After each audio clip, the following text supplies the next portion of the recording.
Sveiki, šiandien kalbėsime, kodėl kai kurie tikintieji krikščioniai yra neturtingi, bet prieš tai prašau apsilankykite mano svetainėje naujaera.com, kur rasite daug įdomios medžiagos apie dabartinius ir būsimus laikus pagal Bibliją. Tikrai labai gera svetainė, ačiū Jums.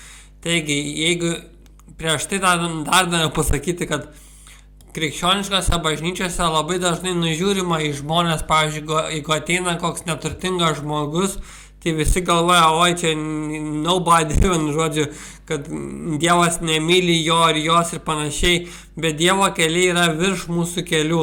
Dažnai neturtingiausi žmonės dažnai turi labai didelius patepimus, taigi nereikia vertinti žmogaus pagal turtą, nes dažnai žmogus gali stovėti žymiai aukščiau dvasiškai už tą, negu tas, kuris turi daug turto. Ir yra daug visokių velnio vaikų, kurie yra turtingi, man žodžiu, tad nereikia nuvertinti pagal turtus. Taigi, jeigu jūs esate tikintysis ir esate neturtingas ar neturtinga, tai gali būti geras ženklas, nes tai reiškia, kad jūs esate brangus Dievui arba turite ypatingą pašaukimą ir jis bando jūs apsaugoti nuo neigiamos pinigų įtakos. Beje, prašau, palaikykite ir subscribinkite, dėkui. Dievo keliai yra paslaptingi.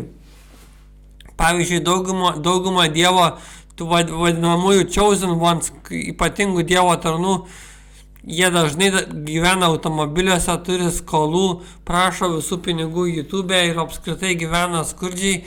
Taip yra todėl, kad Dievas nori juos apsaugoti nuo pinigų, nes kuomet žmogus tampa turtingas, tuomet pradeda mažiau melstis, pasikelia, tampa savarankišku nuo Dievų ir panašiai.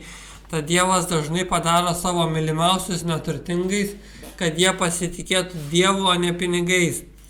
Ir čia žmonės dažnai, kaip jau sakiau, suklysta, nes jeigu į bažnyčią ateina koks neturtingas, tai visi labai nužiūri, galvoja, kad čia Dievas nemyli jo ar jos ir panašiai, bet gali būti atvirkščiai, vienu žodžiu. Nes pinigai gali sunaikinti sielą. Kai žmogus kenčia, jo dvasinis autoritetas danguje yra papildomas indėliais ir auga jo dvasiniai raumenys. Be to, kuomet sunkumai įveikiami, žmogus gali pasidalinti savo patirtim su kitais ir taip įkvėpti juos. Nes Dievas tą skurdą daro laikinu, paskui anksčiau ar vėliau praturtėja ir tie chosen ones, žodžiu, visi praturtėja anksčiau ir vėliau. Tad skurdas krikščioniam dažnai būna laikinas.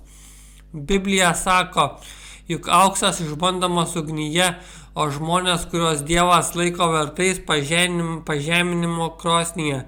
Taigi, jeigu jūs esate ypatingas Dievo žmogus, dažnai teks patirti pažeminimo krosnį. O paskui, kuomet užauginamas charakteris ir žmogus subręsta, tuomet Dievas palaimina ir tuos paskutinius žmonės, žodžiu. Šis skurdo patirtis yra tarsi testas, ar žmogus gerbė Dievą dėl to, kas jis yra, ar tik dėl pinigų, ar tas žmogus užsiims kokia nelegalia veikla ir panašiai. Taip pat Dievas testuoja tų tikinčiųjų aplinkinių žmonės, ar jie padės skurstantiem. Ir čia žmonės dažniausiai irgi neatlaiko testo, nes visi slapta džiaugiasi kitų nelaimėmis ir vietoj to, kad padėtų, iš visų jėgų stengiasi dabaigti tos tikinčiuosius iš pavydo, nes absoliuti dauguma žmonių šiais paskutiniais laikais yra varomi pavydo. Pavydo dvasia labai galinga šiais laikais. Labai. Bet visi šie neišlaikyti testai gali labai brangiai kainuoti tiem žmonėm, kurie nepadėjo tiem skurstantiem tikintiesiam. Nes dažniausiai tie skurstantis tikintieji vien savo energiją laimina savo aplinkinius ir kuomet jie pasitraukia, viskas sugriūna tų žmonių, kurie nepadėjo jiem gyvenime. Taigi būkite labai atsargus su krikščionėmis, nes kai kurie jų yra vaikščiojantis karma testai ir jūsų sprendimai, kaip elgsite su jais, prišauks iškart pasekmių jūsų gyvenime, kartais net itin tragiškų. Ir aš dažnai susimastau, kaip žmonės nesupranta, kad Dievas skaito netgi jūsų mintis. Pavyzdžiui, jeigu koks skurstantis tikintysis ateina ir niekas nepadeda jam, tai argi jūs galvojate, kad Dievas nesupras, kodėl jūs taip darote, kad dėl pavydo ir panašiai. Aš nesuprantu, kaip žmonės nesupranta, kad Dievas skaito netgi mintis ir vis tiek daro blogą. To aš niekaip negaliu suprasti, niekaip. Ir Biblija sako, aš laiminsiu tuos, kurie tave laimina ir prakeiksiu tuos, kurie tave keikia. Ir daug žmonių nesupranta savo veiksmo pasiekmių, nes karma dažnai atidedama porai metų ar dešimtmečiui. Žmonės padaro kokią klastą ar išdavystę ir porą metų nepastebi nieko blogo savo gyvenime.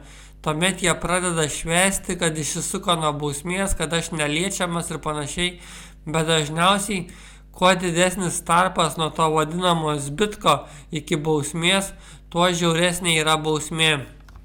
Tai jeigu bausmės nesulaukite kurį laiką, tai nesirūpinkite, sulauksit vieną dieną, nes sakau, karma dažnai vėluoja.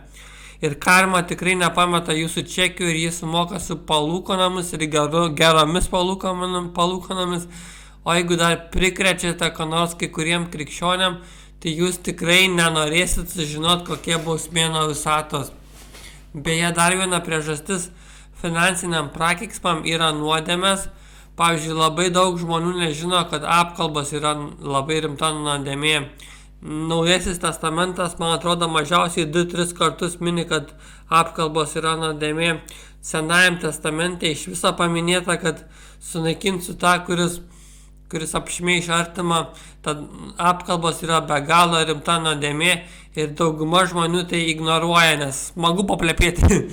Taigi, rezimuojant visas priežastis, toks yra Dievo stilius ir aš matau jame daug logikos, nes tas skurdas yra laikinas, tai yra tarsi testas visiems ir tam skurdą patiriančiam žmogui ir aplinkiniam, bendros testas visiems, tai nėra bausmė. Galiausiai anksčiau ar vėliau Dievas palaimina ir savo tikruosius tikinčiuosius. Yra toks posakis, the last shall be first. Taigi ačiū, kad klausėte, prašau apsilankykit mano svetainiai naujaera.com, dabartiniai būsimi laikai pagal Bibliją, prašau palaikinkit, subscribinkit, dėkui, kad klausėt, sėkmės jums iki.